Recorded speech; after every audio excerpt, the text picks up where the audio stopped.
رہتا ہے، مسواک کرنے والا سینے کی تکلیفوں سے محفوظ رہتا ہے، مسواک کرنے والے کو مرتے وقت کلمہ نصیب ہوگا انشاءاللہ۔ یہ بہت بڑا فائدہ ہے۔ کھانے سے پہلے جو نمک چکھے اور کھانے کے بعد جو نمک چکھے، یہ بھی میرے آقا کی سنت ہے۔ اللہ پاک اس کو 70 بیماریوں سے محفوظ رکھے گا۔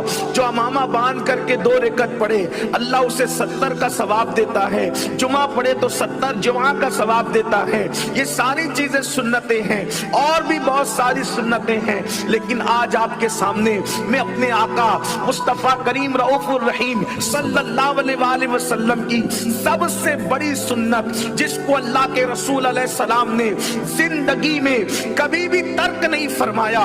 اللہ اکبر۔ کوئی مقام ایسا ضرور آیا جہاں حضور نے کھانے سے پہلے نمک کو ترک کر دیا، کوئی مقام ایسا ضرور آیا جہاں حضور علیہ السلام نے مسواک کو ترک کر دیا، کوئی مقام ایسا ضرور آیا جہاں حضور کے سر پہ امامہ نہ دیکھا گیا، کوئی مقام ایسا ضرور آیا کہ کبھی زلفیں دیکھی گئی، کبھی زلفیں نہ دیکھی گئی، لیکن ایک سنت ایسی ہے، اللہ اکبر، جو ولادت سے لے کر وصال تک کے مصطفیٰ جان رحمت نے ایک لمحے کے لیے بھی ترک نہیں کیا۔ آج اسی سنت کا ذکر ہوگا، اور اس کے بعد اختتام پر سیرت رسول کے آئینے میں، حدیث رسول کے آئینے میں ہم اپنا جائزہ لیں گے کہ ہم اللہ کے رسول کی سنت پر عمل کر رہے ہیں۔ آخر وہ حضور کی سب سے بڑی سنت کون سی ہے؟ میرے آقا کی سب سے بڑی سنت کون سی ہے جس کو میرے آقا نے ایک لمحہ بھی ترک نہیں کیا؟ علماء کرام بیٹھے ہوئے ہیں، حضور کی ساری سنتیں ظاہری حیات میں ادا ہو رہی ہے، لیکن جس سنت کا میں تذکرہ کرنے لگا ہوں، بعد وصال بھی اللہ کے رسول علیہ السلام سے یہ سنت نہ چھوٹی۔ وہ سنت کون سی ہے؟ اس سنت کو فکر امت کہتے ہیں، امت کی فکر کہتے ہیں۔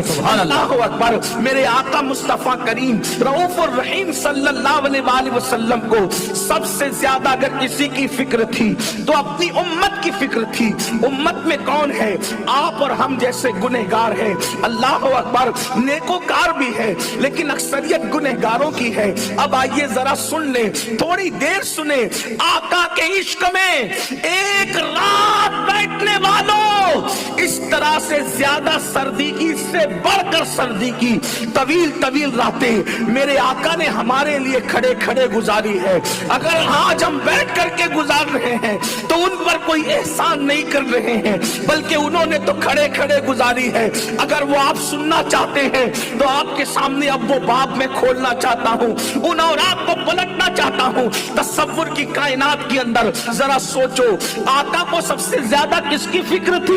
اپنی امت کی، یعنی تمہاری اور میری فکر تھی۔ کیسی فکر تھی؟ آئیے پہلے قرآن پڑھ لیتے ہیں، اس کے بعد حدیث اور سیرت کی طرف چلتے ہیں۔ جس آیہ کریمہ کی تلاوت کی ہے اس میں اللہ نے اپنے محبوب کی فکر امت کو بیان فرمایا۔ قرآن کہتا ہے لقد جاءکم رسول من انفسکم عزیز علیہ ما عنتم حریص علیکم بالمؤمنین رؤوف الرحیم۔ یہ وہ عزت والے رسول ہیں، اللہ اکبر، یہ وہ عزت والے رسول ہیں۔ ان کی شان یہ ہے کہ تمہارا تکلیف میں پڑنا، تمہارا مشقت میں پڑنا ان پر بڑا گرا گزرتا ہے۔ یعنی اے مصطفیٰ جان رحمت کے امتیوں، جب تم مصیبت میں گرفتار ہوتے ہو تو تمہارے رسول بے چین ہو جاتے ہیں، تمہارے محبوب بے چین ہو جاتے ہیں، تمہارے آقا بے قرار ہو جاتے ہیں۔ اب یہاں پر آگے بڑھنے سے پہلے ایک چیز کہنا چاہتا ہوں، اگر سردی کا اثر نہیں ہے تو آپ کی توجہ ہوگی، اور توجہ ہوگی تو مجھے کچھ نہ کچھ جواب ملے گا کہ آپ کو بات سمجھ میں آ رہی کہ نہیں آ رہی ہے۔ دیکھیے اللہ اکبر، اللہ کیا فرما رہا ہے؟ اللہ اکبر، عزیز علیہ ما عنتم حریص، تمہارا مشقت اور تکلیف میں پڑنا اس نبی کو گرا گزرتا ہے، بے چین اور بے قرار کر دیتا ہے۔ اب علماء سے پوچھو، آیت کا شان نزول کسی خاص مقصد کے لیے رہتا ہے، آیت کا شان نزول کسی خاص مقصد کے لیے رہتا ہے، لیکن اس کا حکم قیامت تک کے لیے عام رہتا ہے۔ جب تک اللہ رسول تخصیص نہ کرے، جب تک اللہ رسول تخصیص نہ کرے اس کو کوئی خاص نہیں کر سکتا۔ جیسے مثال کے طور پر آیت اتری قیامت تک اس کا فیضان ہے، قیامت تک اس کے احکامات ہیں، آیت اتری قیامت تک کہ اس کی برکتیں ہیں، قیامت تک کہ اس کے احکامات ہیں۔ کب تک؟ جب تک رسول اللہ خاص نہ کر دے، جب تک اللہ خاص نہ کر دے۔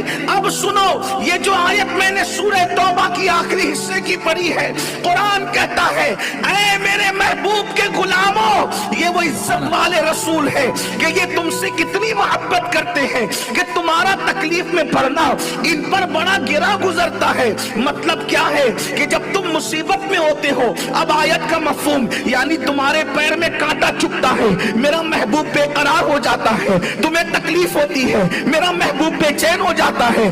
اب میں آپ سے پوچھنا چاہتا ہوں، دیکھو بے چین کون ہوتا ہے، بے قرار کون ہوتا ہے؟ اگر آپ سمجھ سکتے تو قرآن سمجھے۔ نمبر ایک، مثال کے طور پہ یہاں اتنے لوگ بیٹھے ہوئے ہیں، اللہ اکبر، اللہ نہ کرے 1000 بار نہ کرے، کروڑ بار نہ کرے، دشمنوں کے کان بہرے ہو جائیں، اللہ اللہ اللہ اکبر، کوئی بندہ یہاں بیٹھا اور اس کے بارے میں جو ہے وہ اس کا بچہ بائک چلاتے ہوئے کہیں جا رہا تھا، اللہ نہ کرے اچانک، اللہ نہ کرے 1000 بار نہ کرے ایکسیڈنٹ ہو گیا، اس کا پیر ٹوٹ گیا۔ لیکن آپ مجھے بتائیں، اگر اس کو خبر نہیں ہے، وہ تو یہاں پر مچملے کر رہا ہے، وہ تو یہاں پر مستی میں ہے، سبحان اللہ الحمدللہ کہہ رہا ہے، اس کو کوئی تکلیف نہیں، اس کو کوئی ٹینشن نہیں، اس کو کوئی غم نہیں۔ وجہ کیا ہے کہ بیٹے سے پیار تو ہے، بیٹے سے محبت تو ہے، بیٹے سے رشتہ تو ہے، بیٹے سے تعلق تو ہے، لیکن بیٹے کی مصیبت کی خبر نہیں ہے۔ اگر خبر ہوتی تو بے چین ہوتا۔ اللہ قرآن میں فرما رہا ہے امت کی تکلیف میں نبی بے چین ہوتے ہیں، گویا کہ قرآن میں اشارت النصاری ہے، یعنی اے میرے محبوب کی امتیوں، تمہاری کسی بھی خوشی اور غم سے میرا محبوب بے خبر نہیں ہے۔ تم مشرق میں رہو یا مغرب میں رہو، تم پر جو بیتتی ہے میرے محبوب کو خبر ہو جاتی ہے۔ فریاد امتی جو کرے حال زار میں ممکن نہیں کہ خیر بشر کو خبر نہ ہو، واللہ وہ سن لیں گے، فریاد کو پہنچیں گے، اتنا تو ہو کوئی کہ آ کرے دل سے۔ نعرہ تکبیر، نعرہ رسول، نعرہ رسالت، پیغام سنت کانفرنس، سید امین کا جواب قبلہ۔ قرآن کہہ رہا ہے کہ تمہارا تکلیف میں پڑنا محبوب کو مشقت میں اور گرا گزرتا ہے، مطلب تمہاری تکلیف کی خبر ان کو ہے۔